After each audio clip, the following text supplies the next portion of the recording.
Malware has been a serious cybersecurity threat to both individuals and organizations since the late 1980s. Ransomware has many of the same characteristics of malware, so it makes sense to examine them together. First, what is malware?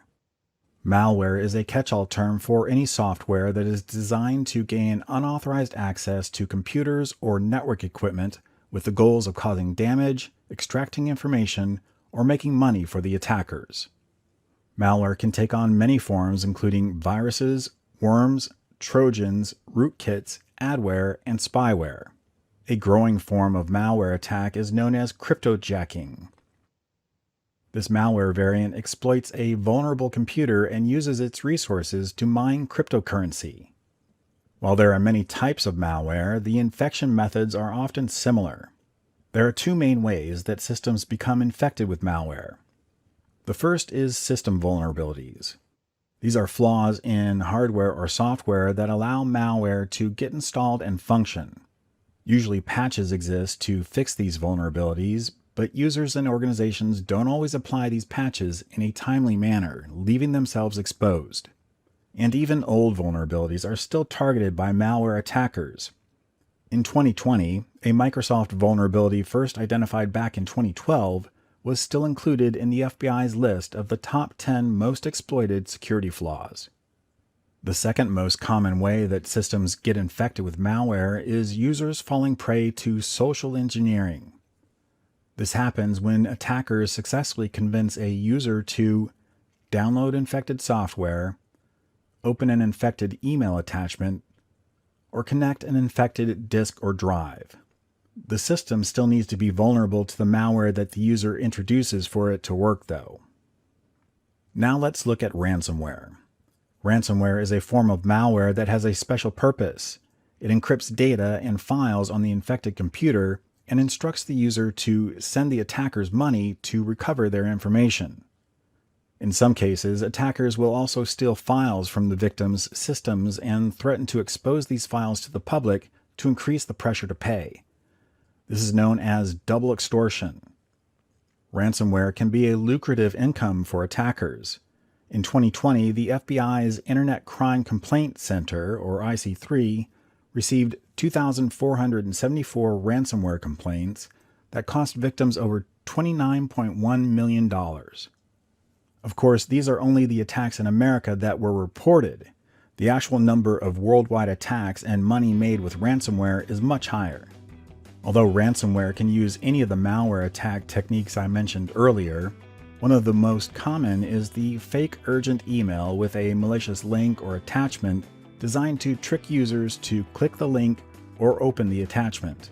This is a phishing attack, which is another threat I'll cover in this course. Due to their success and huge ransom demands, ransomware attacks have generated a lot of dramatic headlines. Like this one about Acer getting charged up to $100 million to get their data back after a ransomware attack. As long as systems remain vulnerable and users keep falling for social engineering attacks, malware and ransomware will continue to be serious components of the cybersecurity threat landscape. A successful malware or ransomware attack can be catastrophic for both individuals and organizations. There are some simple steps you can take, though, to protect against both malware and ransomware. Let's look at 5 of them. First is frequent backups. If your system has been compromised by malware or ransomware, you may have lost access to some or all of the data on that system. If you've been keeping frequent data backups, however, the impact goes from possibly devastating to merely inconvenient. Simply restore the backed up data onto an uninfected system. Backing up your data is especially important to recover from ransomware attacks that specifically target your data. Also, make sure you test your backups. You don't want to attempt restoring your backups in an emergency only to find they're corrupted or not complete. Second, apply security updates and patches. Malware and ransomware can only work on systems that are vulnerable to their attacks.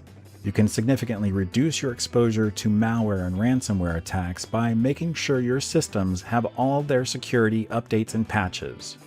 Next, upgrade to the latest operating system versions. If you've been putting off the expense or hassle of upgrading your operating systems to their most current versions, you could be exposing yourself to vulnerabilities that don't have patches.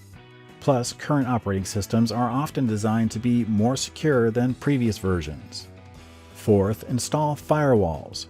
Firewalls are designed to prevent unauthorized traffic from getting directly to your systems. Many forms of malware attempt to exploit systems that are directly connected to the internet without a firewall.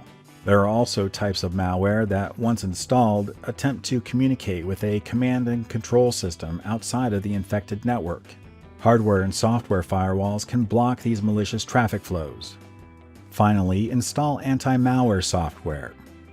No matter how much you try to protect your network and systems, malware can still be introduced by accident if a user becomes a victim of social engineering.